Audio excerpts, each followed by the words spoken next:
Hello everyone, and welcome to my General Hospital official channel. I hope everyone is having a wonderful day. Before we begin, please hit the subscribe button and give this video a thumbs up. The stale, antiseptic air of the hospital cafeteria was a universal constant, a scent that clung to clothes and lingered in the back of the throat. It was a place of hushed conversations, of forced normalcy amidst the underlying chaos of life and death playing out in the wards above. In a corner booth, far from the chattering interns and weary-eyed visitors, Drew Kane sat stirring a cold cup of coffee, the ceramic clink of the spoon a monotonous counterpoint to the thrumming anxiety in his veins. He'd been seeking a moment of quiet, a sliver of solitude to piece together the fractured mosaic of his own memory. The returned memories, the lost time, the ghost of a life he'd lived as another man, it was a heavy, disorienting weight. But solitude, in a place like Port Charles, was a fleeting commodity. The shadow that fell across his table was long and familiar. "Mind if I join you?" Ronnie's voice was a low rumble, gravelly from too many late nights and cheap cigarettes. He didn't wait for an answer, sliding into the booth opposite Drew with a sigh that seemed to come from the soles of his worn-out boots. Ronnie was a man carved from the grittier parts of the city, a repository of its secrets and sorrows, his face a roadmap of hard-lived years. Drew offered a non-committal grunt, his focus still on the swirling vortex in his coffee cup. "Not much for company today, Ronnie." "I can see that," Ronnie acknowledged, his keen eyes missing nothing. He saw the tension in Drew's shoulders, the haunted look that had taken up residence in his gaze. "You look like a man wrestling with ghosts." "Something like that," Drew replied, his voice tight. A silence stretched between them, thick and uncomfortable. It was Ronnie who broke it, his tone shifting, becoming softer, more deliberate. "You know, seeing you sitting here, trying to find your footing, it reminds me of someone. Someone who got a raw deal, maybe even rawer than yours." Drew finally looked up, his interest faintly piqued. "Yeah? Who?" "Monica." Ronnie let the name hang in the air, and Drew felt an unexpected jolt. Monica Quartermain. The matriarch. The pillar of strength at General Hospital and in the family that bore its name. To Drew, she was a figure of formidable resilience, a woman who had endured more tragedy than any one person should have to bear, yet always maintained her grace, her composure. "Monica?" Drew repeated, skepticism coloring his tone. "What about her?" Ronnie leaned forward, his elbows on the formica table, his voice dropping to a near whisper, as if he were about to share a sacred, sorrowful truth. "Everyone sees the Monica of now. The one who presides over the Quartermain mansion, who fights for the hospital, who's the bedrock. They see the strength. But they forget the price of that strength. They forget the young woman who was shattered into a million pieces and had to put herself back together, one shard at a time, with no one to help her." He paused, letting the gravity of his words settle. Drew found himself leaning in, his own troubles momentarily receding into the background. This was a Monica he didn't know. A prehistory. "This was a long time ago," Ronnie began, his gaze growing distant, looking through the present and into the fog of the past. "Back when Alan was still a young doctor, full of fire and ambition, and before he and Monica had really found their way to each other. Monica was luminous. She had this light about her. It wasn't just her beauty, though she had that in spades. It was a fierce intelligence, a passion for medicine that rivaled any man's, and a heart that was, for all its strength, incredibly tender." He took a slow sip from the glass of water he'd brought with him, the ice cubes clinking. "She was engaged to a man named Rick. Dr. Rick Weber." Drew nodded slowly. "I've heard the name. Before my time." "Before a lot of people's time," Ronnie said. "And that's how the legend gets smoothed over. The rough, painful edges get worn away. Rick was a good man. A brilliant surgeon. He and Monica, they were the golden couple of General Hospital. You could see their future laid out before them, running the hospital together, a family, a legacy. It was all there. And Monica, she loved him with everything she had. He was her world." Ronnie's expression darkened. Then, the accident. The word landed with a dull, heavy finality. It was a rainy night. Rick was driving back from a medical conference. A truck jackknifed it on the highway. They said it was instantaneous. That he didn't suffer. Ronnie's voice was flat, devoid of the usual dramatic flair he employed when telling a story. This was different. This was reverence. The news hit the hospital like a bomb. But it hit Monica, it obliterated her. Drew was completely still now, his coffee forgotten. He could picture it, the frantic call to the hospital, the hushed, horrified whispers in the corridors, the moment someone had to tell her. I was just an orderly then, Ronnie continued, his eyes fixed on a point in the past. Young, thought I knew everything. But I'll never forget the sound. I was on the same floor when she got the news. It wasn't a scream. It was a wail. A sound of such pure, unadulterated agony that it sliced right through you. It was the sound of a soul being torn in two. He shook his head, as if trying to dislodge the memory. She collapsed right there in the hallway. Just folded in on herself. Alan was there. He caught her. He was just a friend then, a colleague, but he was the one who held her as she came apart. We all stood there, frozen, useless. The light in her, that luminous light I told you about, it was just gone. Snuffed out. Ronnie detailed the days that followed with a painful, intimate clarity. He described a Monica that Drew could scarcely imagine. The strong, composed woman he knew was replaced, in Ronnie's narrative, by a ghost. She didn't speak for 3 days, Ronnie murmured. Not a word. She'd sit in her room at the Quartermain mansion, just staring out the window. They'd bring her food, she wouldn't touch it. They'd try to talk to her, she wouldn't hear them. It was like she'd retreated so far inside herself that there was no way to reach her. Her parents were beside themselves. Edward Quartermain, for all his bluster and power, was helpless. He couldn't buy his way out of his daughter's grief. He couldn't command it to cease. He described one particular night, a week after the funeral. I was working a late shift, restocking linens on the surgical floor. I saw her. She was just standing outside the OR where Rick had last operated. She was in a simple black dress, her face pale and gaunt. She had her hand pressed flat against the cool metal of the doors, her forehead resting against them. She stood like that for almost an hour. Not moving. Not crying. Just standing. It was like she was trying to feel his echo, to find some last remnant of him in the place he loved most. I didn't dare approach. Some grief, it's too sacred to interrupt. Drew felt a tightness in his chest. He thought of the losses in his own life, the confusion of his stolen memories, the phantom pain of a life half remembered. It was a unique kind of hell, but this was a clean, sharp, absolute loss. A chasm opening up and swallowing a future whole. The worst part, Ronnie said, his voice growing even quieter, was the guilt. Guilt? Drew asked, frowning. Why guilt?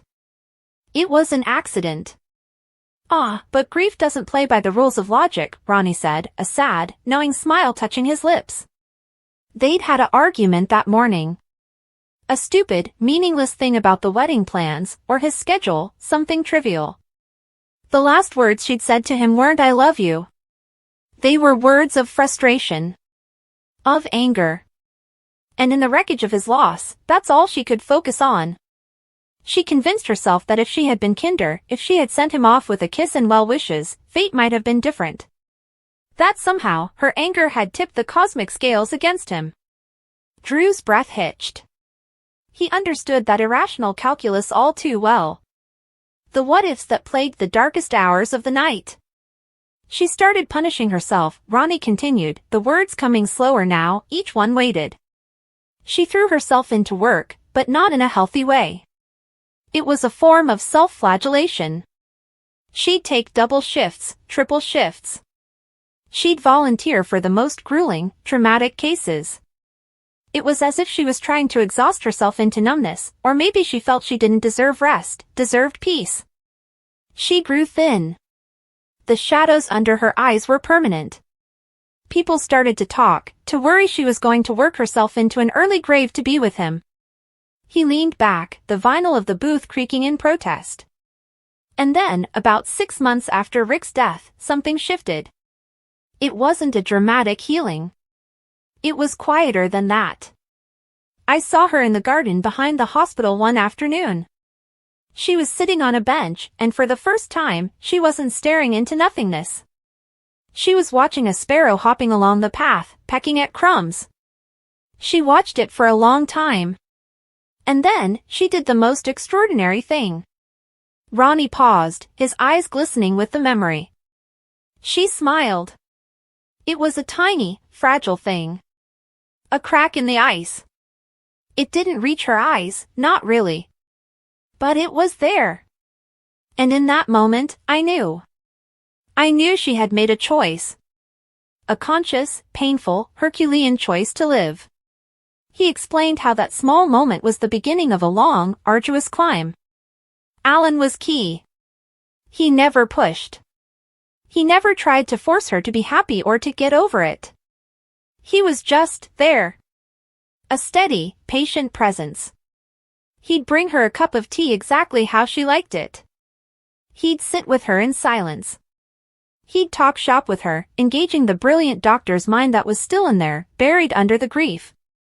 He reminded her of who she was, beyond the loss. He loved the pieces of her that were left, and in doing so, he gave her the courage to start gathering them up. The story then took a turn that Drew hadn't anticipated. Ronnie's face grew solemn again. But the climb out of that kind of darkness is never a straight line, he said. There are setbacks. Plunges back into the abyss. The first anniversary of Rick's death was one of the worst. She tried to be strong, to go through the motions of her day. But by the afternoon, she'd disappeared. Alan was frantic. He had a feeling, a doctor's intuition, and he found her. She was in the hospital's old chapel, the one they rarely use anymore. Ronnie's voice was barely a whisper now, and Drew had to strain to hear him over the distant hum of the cafeteria. She wasn't praying. She was on her knees, but not in supplication. She was curled into herself on the cold stone floor, sobbing. These weren't quiet tears. These were great, heaving, body-racking sobs that seemed to tear their way out of her. The kind of crying that leaves you raw and hollowed out. Alan told me about it years later, said it was the most devastating sound he'd ever heard. She was clutching Rick's old stethoscope to her chest, and she was just broken. All the progress of the past year, gone in a tidal wave of fresh grief. Drew felt a lump form in his own throat. He could see it, vividly. The dim chapel, the solitary figure on the floor, the echo of a pain so profound it was physical. Alan didn't try to pull her up. He didn't tell her it would be okay. He just got down on the floor with her. He wrapped his arms around her and held her while she fell apart. And he stayed there, holding her, for hours. Until the sobs subsided into whimpers, and the whimpers into silence. Until the storm had passed. He just held the pieces together until she was strong enough to hold herself. Ronnie looked directly at Drew, his gaze intense. That's the part of the story nobody knows. The part between the tragedy and the triumph. The long, silent, bloody battle that happens in the dark. Monica didn't just get better. She fought for every inch of peace she ever found. She had to learn how to breathe again, how to hope again. She had to build a new life from the ashes of the one she'd planned, a life she never asked for and didn't want. And she did it. She built a legacy of strength, not because she was never weak, but because she learned how to be strong in a way she never knew she had to be.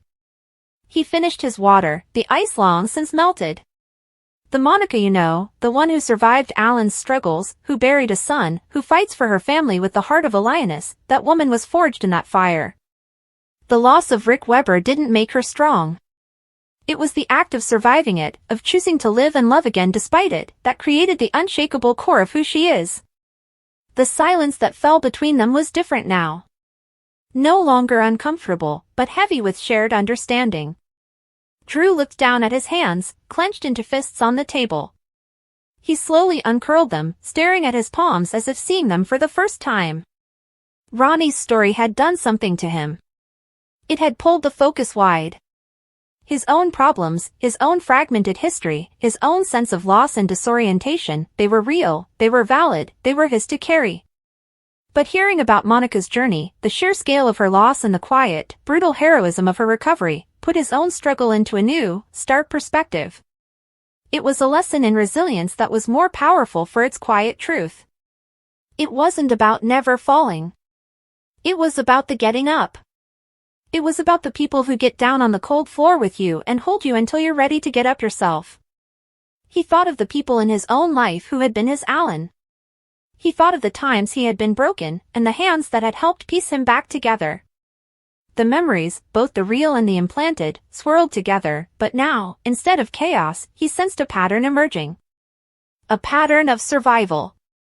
A single, hot tear escaped the corner of his eye and traced a path down his cheek. He made no move to wipe it away. Then another followed. He didn't fight it. He let the tears come, a silent, bitter release for a pain that was both his and, now, somehow, also Monica's. He cried for the sheer, brutal difficulty of being human. He cried for the losses he remembered and the ones he'd forgotten. He cried for the universal, aching truth that to love is to open yourself up to a world of hurt, and that the only way through is to keep walking, one painful, determined step at a time, even when you're on your knees. He cried for Monica, a young woman he had never known, whose pain, decades old, had just become a part of his own healing. Ronnie watched him, his own expression one of profound empathy. He didn't offer platitudes. He didn't hand him a napkin. He simply sat, a silent witness to Drew's catharsis, just as Alan had been for Monica all those years ago. He had shared the story not as a piece of gossip, but as a gift, a map of the wilderness of grief, drawn by someone who had traversed it and emerged, scarred but standing, on the other side. After a long while, the storm within Drew began to subside. The tears slowed, then stopped. He took a shaky breath, the first deep one he felt he'd taken in weeks. The world around him, the hum of the cafeteria, the clatter of trays, the faint smell of disinfectant, seemed sharper, clearer. The weight was still there, but it felt different. It felt like a weight he could carry. He finally looked up at Ronnie, his eyes red-rimmed but clear. "Thank you," he said, his voice hoarse but steady. Ronnie simply nodded. "We all have our battles, Drew. Knowing others have fought theirs, and won, it don't make ours easier. But it sure as hell makes us feel less alone in the fight." Drew gave a slow, deliberate nod. Less alone. That was it exactly. He pushed his cold coffee away, the ritual no longer necessary. He had what he needed. A story. A memory that wasn't his, but now was a part of him. A lesson in the quiet, unyielding power of the human spirit, passed down through the years in the hushed tones of a hospital cafeteria, a story that had finally, mercifully, made him cry. The atmosphere inside General Hospital has been tense in recent weeks, filled with unexpected turns and emotional revelations that continue to keep viewers glued to their screens. Among the latest developments is a storyline that has shocked many and deeply moved Drew Kane, a man who has endured more than his fair share of heartbreak and tragedy. The moment unfolded when Ronnie, a relatively quiet but observant presence, opened up to Drew about Monica.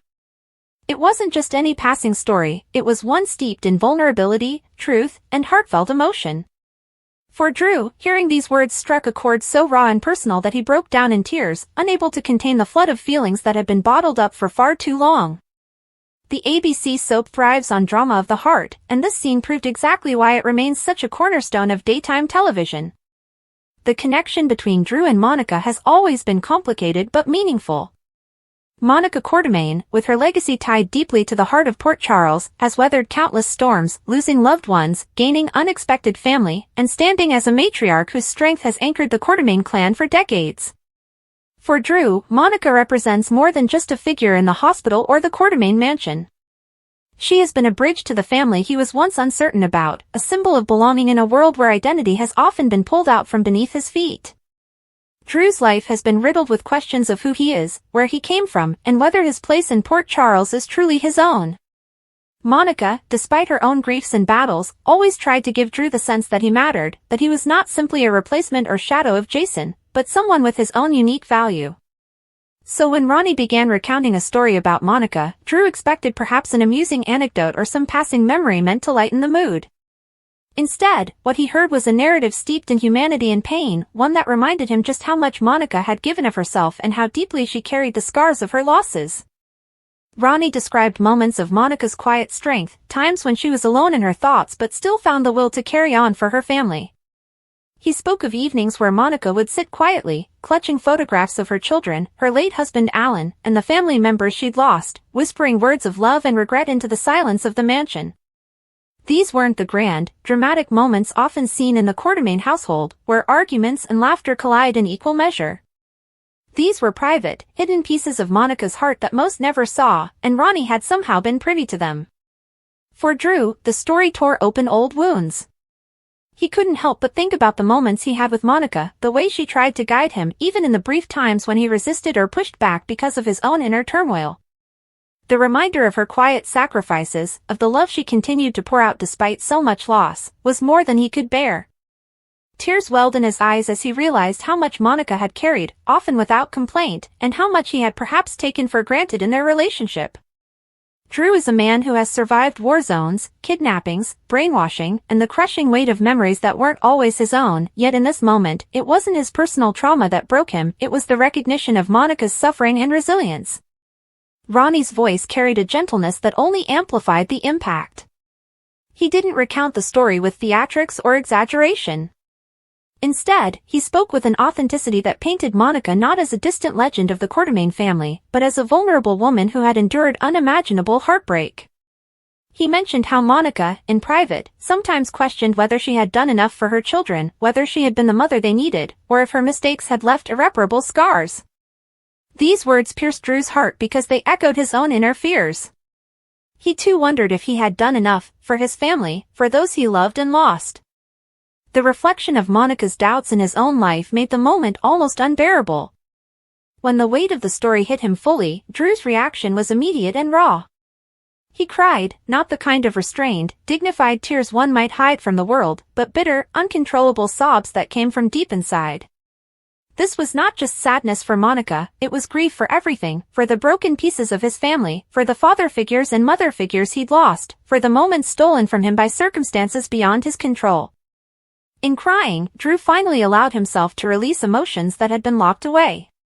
For viewers, this was a poignant reminder that even the strongest characters on the canvas are still deeply human, still capable of being undone by the simplest truth told at the right moment.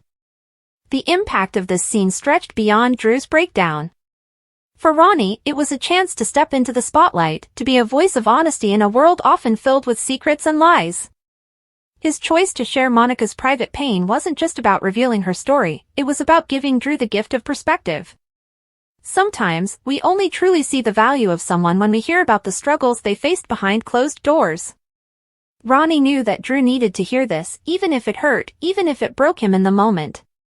It was a reminder that family bonds aren't built on perfection but on shared pain, resilience, and love. The aftermath left Drew shaken, yet also changed. His tears were not only an expression of grief but also a step toward healing. For so long, Drew had shouldered his burdens with stoic resolve, pushing forward without fully confronting the depth of his feelings. By breaking down, he began to let go of the guilt, the questions, and the fears that had haunted him. The weight of Ronnie's words lingered long after Drew's tears began to subside, creating a silence that spoke louder than anything else could.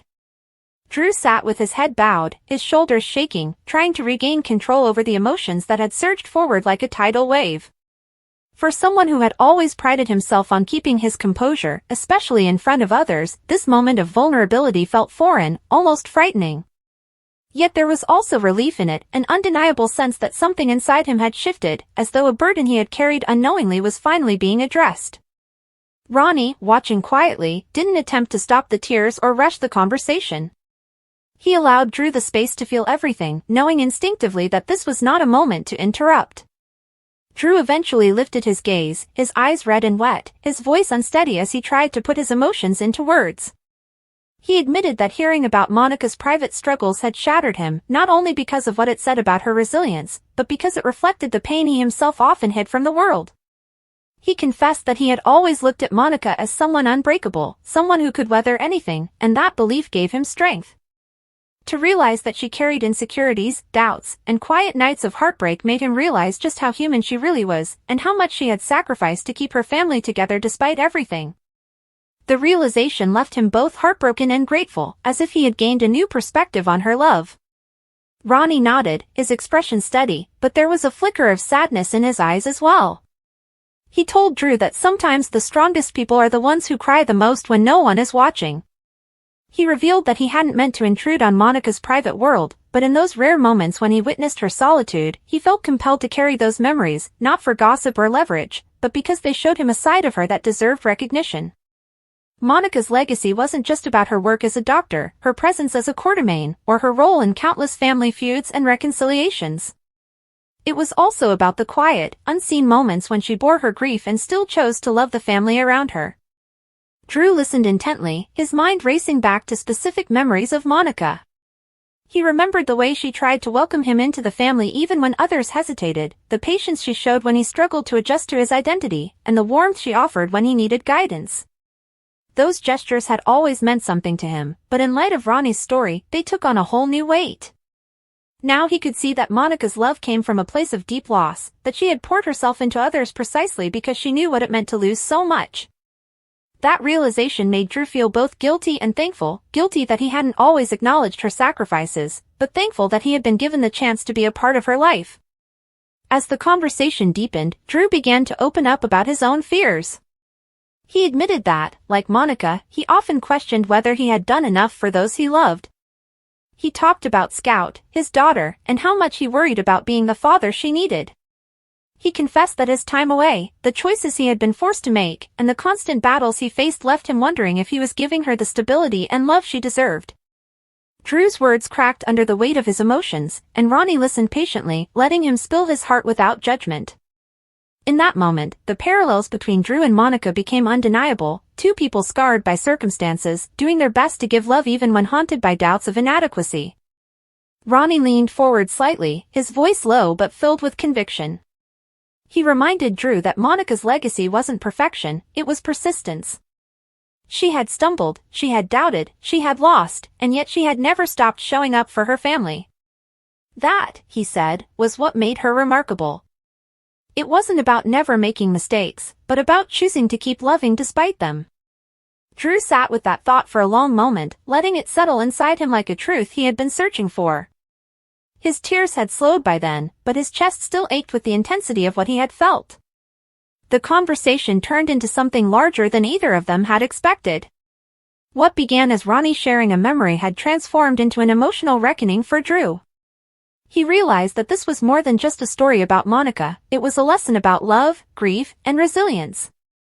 He recognized that if Monica, with all her losses and regrets, could still find the strength to love her family fiercely, then he too could continue to show up for the people who needed him. It was not about being flawless, it was about being present, about trying, even when it hurt. Drew's mind wandered to Jason, his brother, and the complicated history they shared. Monica had loved Jason with a depth that few could ever understand, and losing him repeatedly, through choices, circumstances, and ultimately death, was perhaps her greatest heartbreak. Drew thought about how hard it must have been for her to see him and Jason as separate men, and yet she had always tried to embrace him, never denying his identity or worth. That reflection stung Drew with both sadness and pride, reminding him that Monica had accepted him not as a stand-in for Jason, but as Drew. Her willingness to see him for who he was, despite the painful reminders, was something he would carry with him forever. Ronnie's presence remained calm, almost grounding, as Drew processed everything.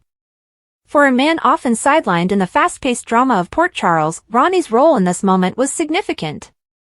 He wasn't trying to be a hero or steal the spotlight, he was simply sharing the truth, a truth that Drew desperately needed to hear. Sometimes, it's not the grand gestures that change lives, but the small, quiet stories that shift perspectives and open hearts. Ronnie's choice to share Monica's vulnerability gave Drew permission to confront his own. By the time the two men parted ways, Drew felt drained but oddly lighter, as if the tears had washed away a layer of unspoken grief. He thanked Ronnie, his voice still rough, for trusting him with such a story, and for reminding him of something he desperately needed to remember, that love, no matter how imperfect, is what endures. Walking away, Drew carried with him a renewed sense of purpose.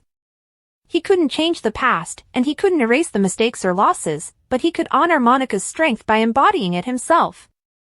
He could keep trying, keep loving, and keep showing up, for Scout, for his family, for himself. For viewers, this sequence was not just about Drew's tears or Ronnie's story. It was about the deeper themes that make General Hospital resonate across generations, the recognition that even the strongest characters are still human, that behind the walls of strength lies vulnerability, and that sometimes, healing begins when the truth is finally spoken out loud.